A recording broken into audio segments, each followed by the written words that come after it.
Feruza opa, sizni ko'chada tanishib qolishadimi? Tanib qolishadi.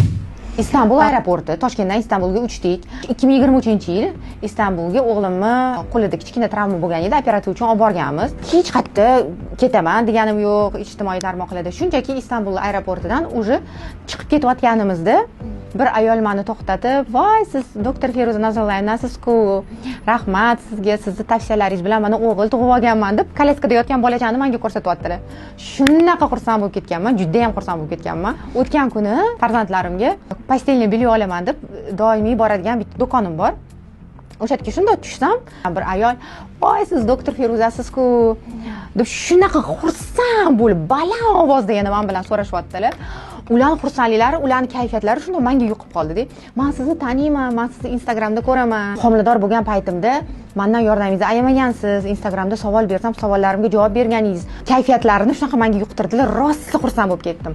Nimaga? Chunki ba'zi bir holatlarda ertalabdan kechgacha klinikada bo'lamiz, kuniga 15-20 ta patsientlarni ko'ramiz. Uyga borganimizda o'zimizning turmush o'rtog'imiz, farzandlarimiz, ota-onamiz, yaqinlarimiz, do'stlarimiz bor. O'zimizning klinikadan tashqari boshqa ishimiz ham bor.